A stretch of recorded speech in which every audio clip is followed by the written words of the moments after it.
Alright, you guys. Make sure you like or dislike. Make sure you leave them comments. And don't be a hater. If you feeling my videos, hit the subscribe button. Alright, let's talk about some real shit in this video.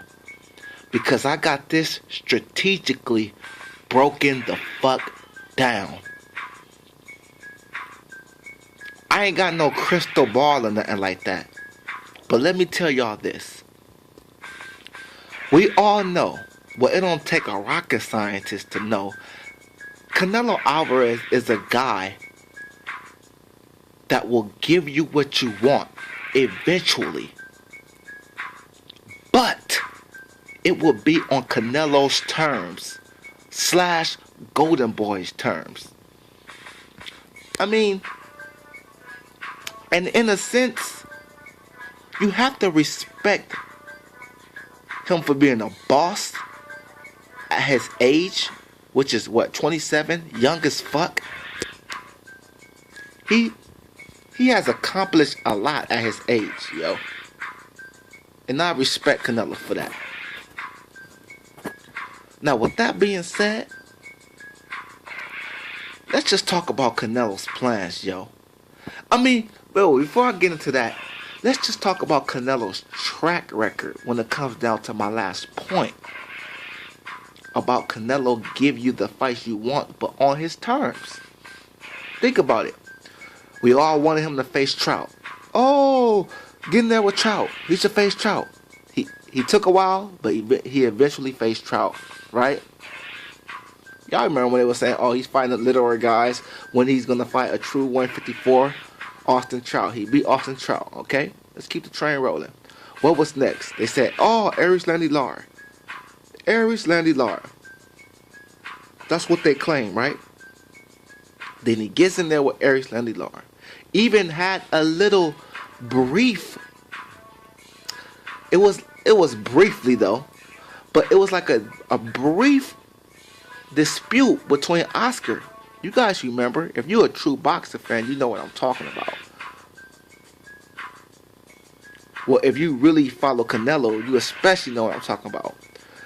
On the 24/7, when Oscar De La Hoya said something in Spanish, it was something like, we didn't want to fight Aris Landy Lar, some reason.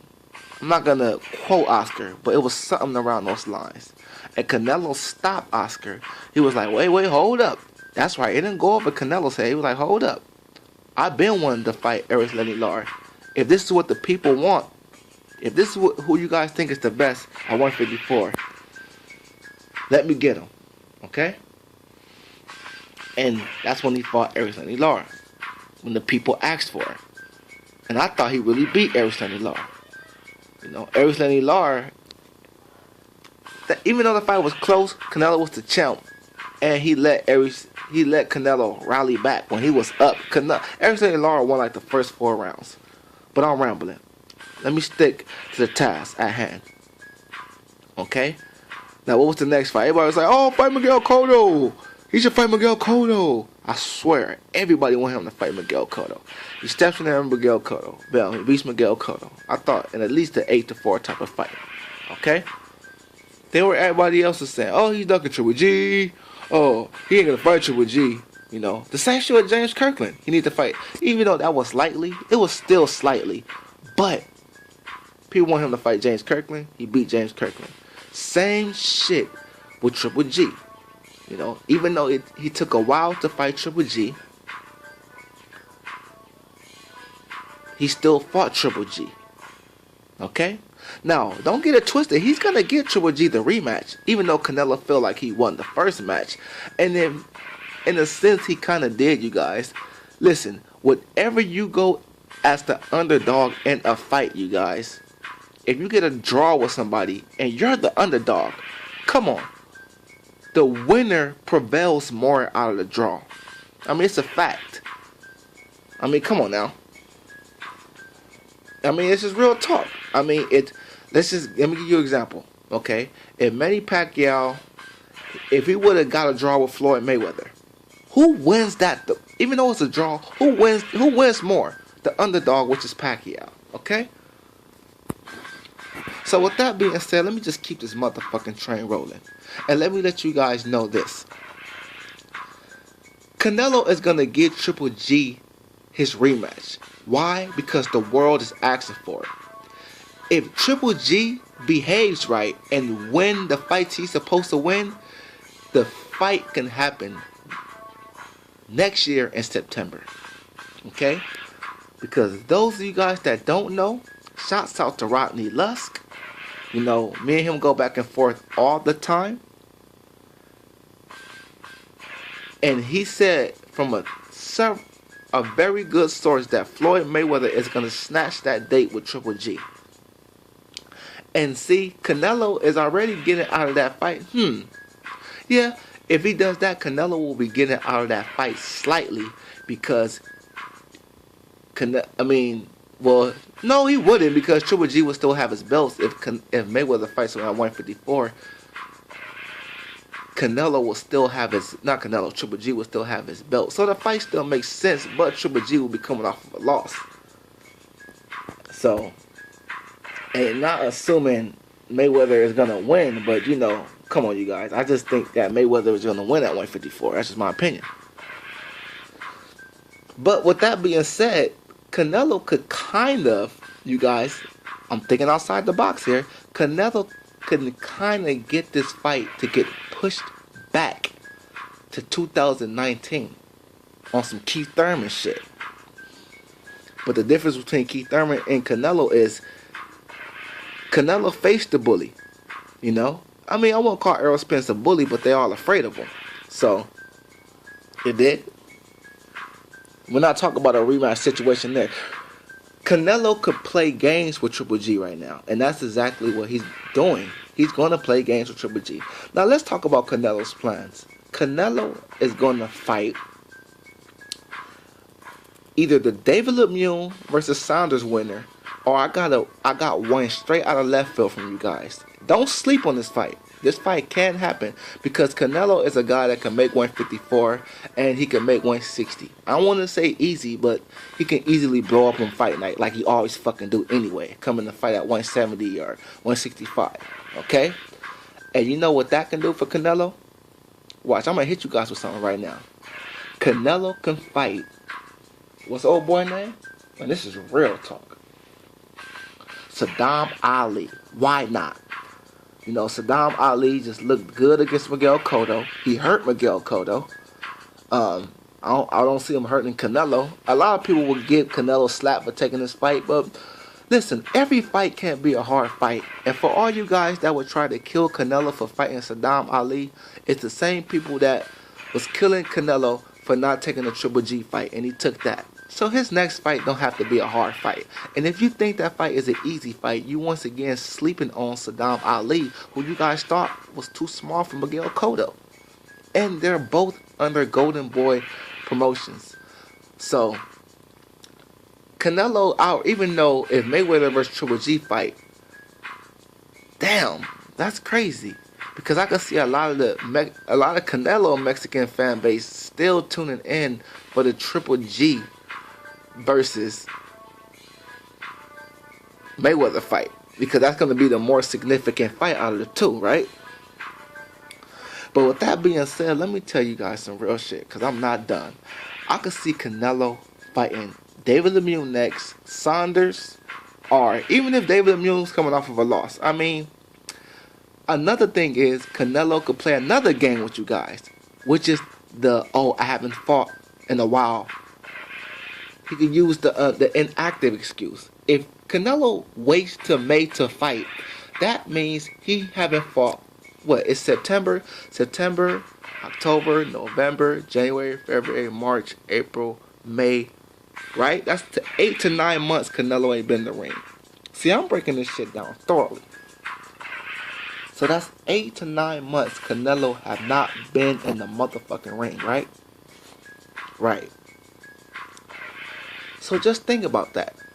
He's not gonna, not even Triple G, he's not gonna hop back in the ring in 9 months with a Triple G.